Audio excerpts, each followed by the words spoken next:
And just like this gathering here today, our people came together to hold corroboree, to dance barefoot, to wake the spirits of the earth up, the land, their mother, and thank her for the food and shelter she supplied.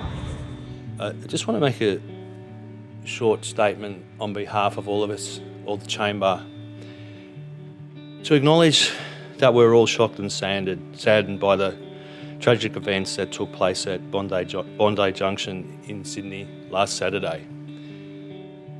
We note that one of the victims of that tragic event, Ashley Good, grew up here in Echuca. On behalf of all the members of the Legislative Council, we offer our deepest condolences to Ashley's loved ones, as well to the families and friends of all the victims.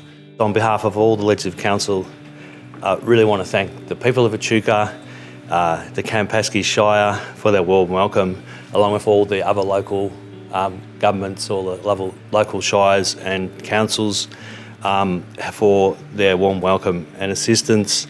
Thank you to the Shire for opening up the doors of your library for this sitting. And I want to give a big shout out to the wonderful Campaspe Services Library team who've gone to all ends to accommodate us this week. In October 2022, we experienced a 1 in 1,000 year flood.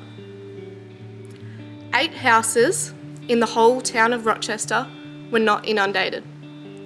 8. The impact of natural disasters, such as the loss of homes, belongings, or loved ones, swiftly alters the lives of families and communities.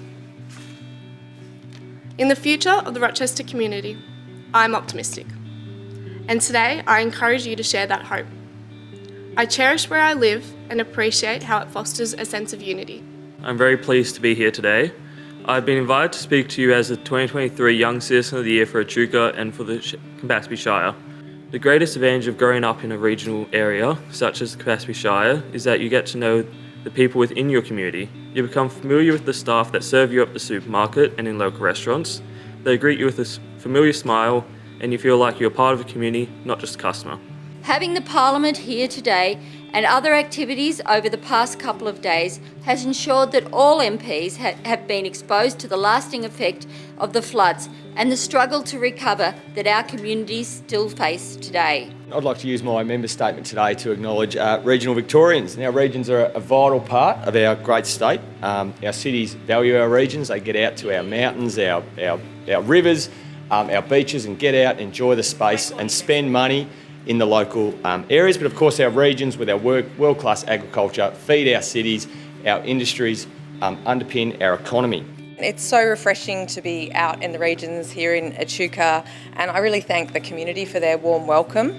People living and working in regional communities have the same right to a healthy life as any other Victorian, but too often inequalities persist as a result of barriers such as cost, travel time and limited government investment, and this is borne out in poorer population health outcomes in things like physical, mental and dental health.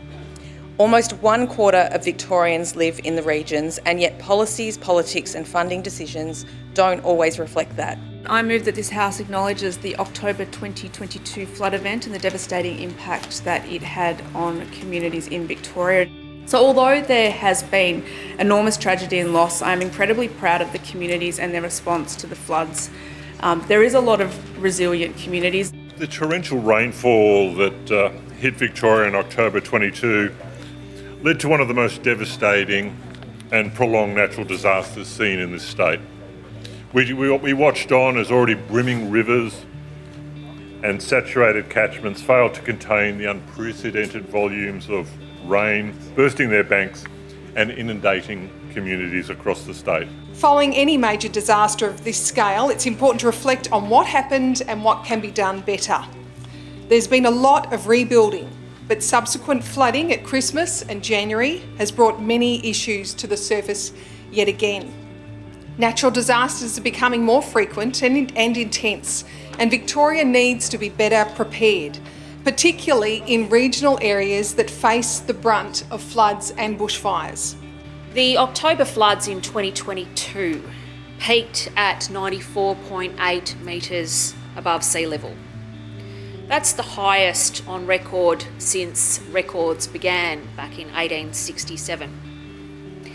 We know that communities in this part of the world in particular are well accustomed to the impact of flood, and yet it is the extent of it which tested the resolve and indeed the capacity of communities to make and keep each other safe, and indeed in the days and weeks and months that followed, to face the devastation and to begin to rebuild.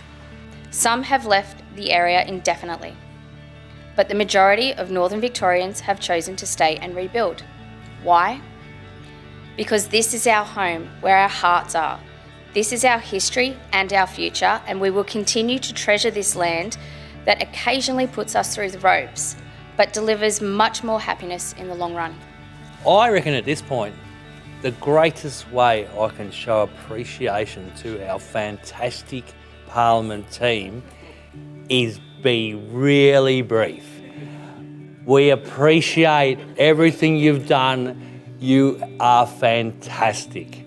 And now I declare this regional sitting adjourned.